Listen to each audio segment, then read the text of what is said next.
Impact Emergence. Yes, Impact Emergence is coming up this Tuesday on Access TV, presented by Impact Wrestling. It's their next phase of their television specials they're doing, their version of the Great American Bash, the version of Fyter Fest. We've seen these two-night specials recently in professional wrestling, and Impact Wrestling is no different. They're going to be doing their own version of it, and it's going to be called Impact Emergence. Night one is this coming Tuesday, and one of the matches that we're going to talk about for night one is the TNA World Heavyweight Championship. Yes, Moose is going to be defending against Trey Miguel.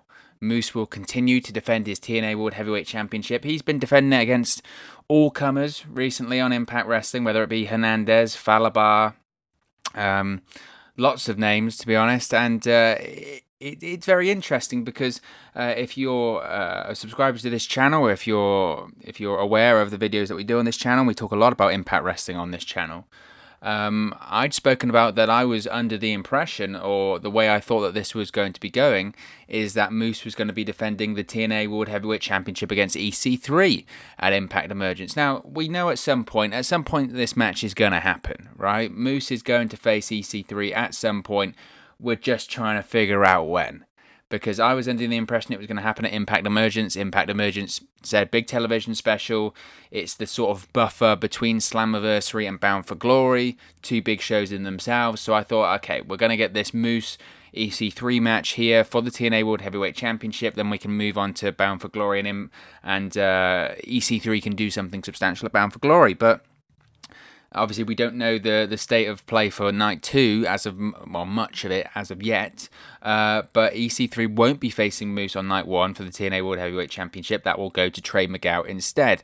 Now, the reason I say I thought EC3 was going to be facing Moose for the TNA World Heavyweight Championship at Impact Emergence is because that's where the storyline has been kind of pushing us towards, right? Ever since EC3 has returned to Impact Wrestling, all he's spoken about, really, apart from controlling your narrative and erasing his past, has been the TNA World Heavyweight Championship and Moose. We saw a recent promo by EC3 on Impact Wrestling, whereby he named several former TNA World Heavyweight Champions, the likes of Kurt Angle, Sting, AJ Styles, Samoa Joe, Bobby Roode. The interesting part of that is, apart from Kurt Angle, who obviously was released by WWE in April, they're all under contract with WWE right now. So take that for what you will. And he ends that by saying Carter, of course, because that's the thing people almost forget now about EC3, because obviously he's been known as EC3 in WWE, and prior to that, most people refer to him as EC3 in Impact Wrestling, but people forget that his last name, technically, kayfabe, in Impact Wrestling is Carter. He is the nephew in storyline of Dixie Carter, so the Carters still live on in Impact Wrestling. You can't get rid of them. And in this promo, he spoke about, look, everything I've ever wanted, I've achieved. And he did some deep cuts in this promo, which I really enjoyed. And I've touched on it a little bit in the past, but I think it's important to go over again here. He talks about being punished by a fan base. He talks about feuding entities for this corporation, which I really liked, because that is a very deep cut to the legal issues between Billy Corgan and Dixie Carter over who owned Impact Wrestling back in 2016. So that got the reaction out of me that I'm sure that it was intended to. It got the reaction of, whoa, they're going there, okay. He also speaks about being punished by the true top 1% of the business for a name that he inherited. So by that, he's talking about his run with WWE. He's talking about Vince McMahon. He's talking about how he went into WWE as EC3 when he returned. And because he had the last name Carter, or just because he had the name EC3, and that wasn't a WWE creation, that was an Impact Wrestling creation, he got punished by that. So again, interesting. And then he talks about, as I mentioned previously, about what he's been speaking most about since he returned to Impact Wrestling, and that's about controlling your past. Find freedom. To find freedom, you must control your past. And then he speaks openly about the TNA World Heavyweight Championship, calls it the manifestation of excellence. Of course, EC3 is a former two-time TNA World Heavyweight Champion. Speaks about it being a personal goal of his, but then leads to a personal demise.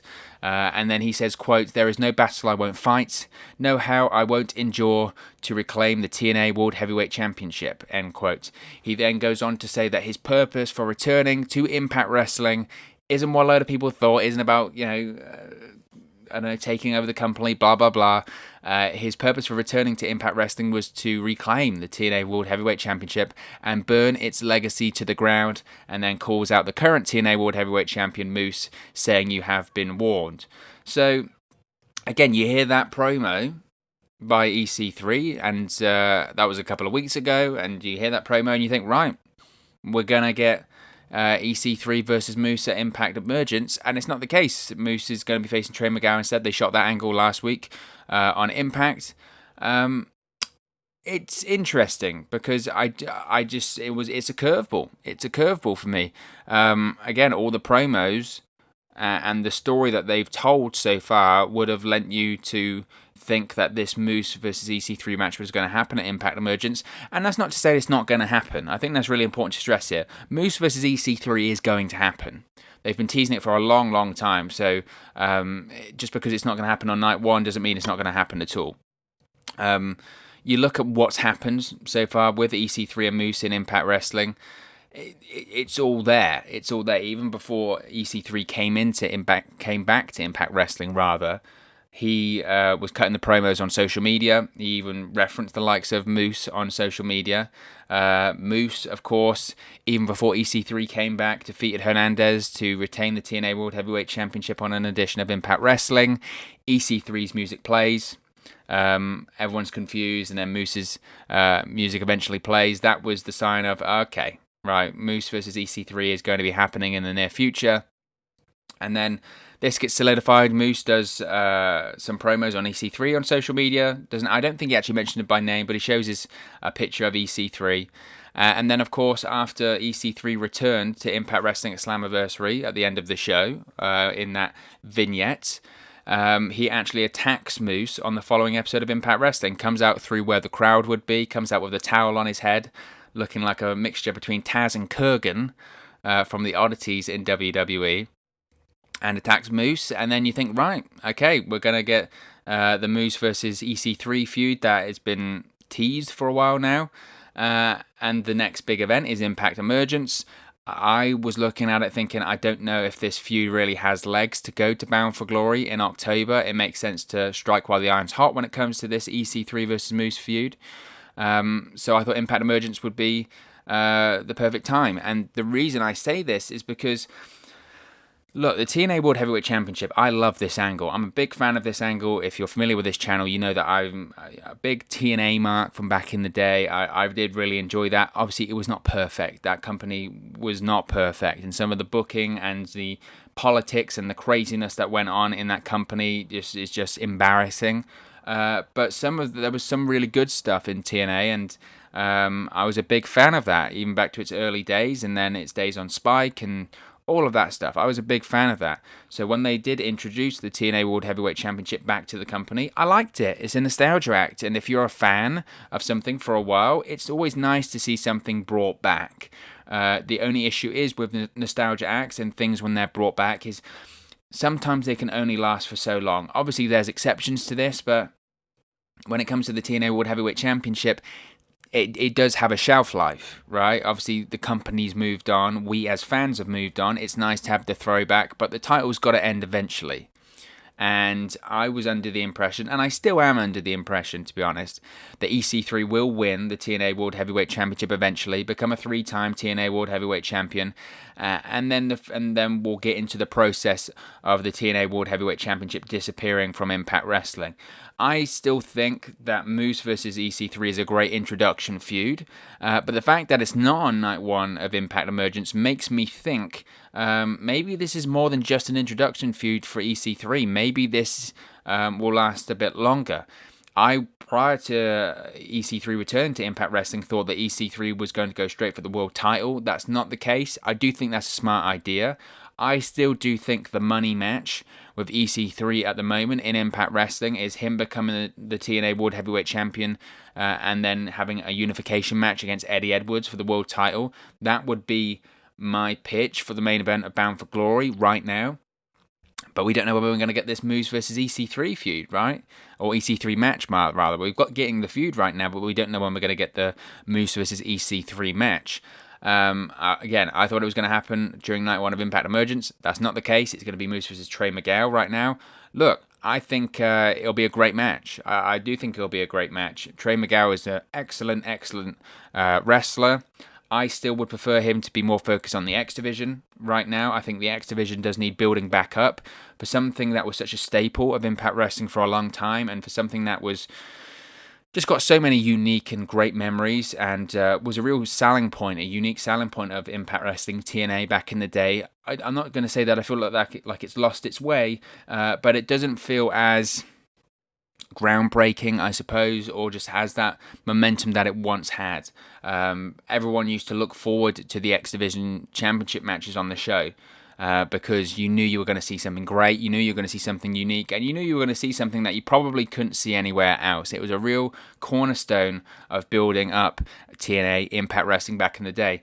And ever since the whole Bischoff Hogan era, whereby it just got messed around so much, and I'm not blaming them for that, that's just what people call that period of time. That X Division had just been messed around so many times. They enforced a weight limit, which went against everything that the X Division stood for. It wasn't about weight limits, it was about great matches. That hurt it. Then you had, do you remember when it was the X Division now is only going to be triple threat matches? What a stupid gimmick. What a stupid gimmick. It's only going to be defended in triple threat matches, three-way matches. And you had the camera on the head of the referee during X Division matches. The belt was blue, then the belt was green, and then, you could get cashed in for the World Championship match. Well, that was good, but it's become overly gimmicky, and I think that's so far away from what the X Division truly was when under its inception, that it wasn't about weight limits. That was the tagline. It's about no limits. It's just about going out there, having amazing matches, all different styles going up against each other, and I think it's lost its way a bit. Chris Bay at the moment is the X Division champion, and I think he's a great champion. I think he's a great wrestler, but I think Impact do need to refocus that X Division and just... Is it possible to get it back to where it was when you had AJ Styles, Samoa Joe, and Christopher Daniels having matches of the year? Maybe not, but I think they can get it back. I think they just need to put a bit more emphasis on it, and that's why I would like to have Trey Miguel in that division. I think he could really be a cornerstone of that division. Having matches against the likes of Chris Bay would be something really interesting. But they're trying to put him in the main event scene at the moment. Of course, he was in the main event for Slammiversary. This is a big featured match for him.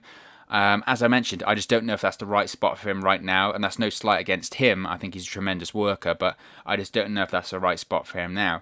So I've had to make predictions about this match between Moose and Trey Miguel at Impact Emergence Night 1.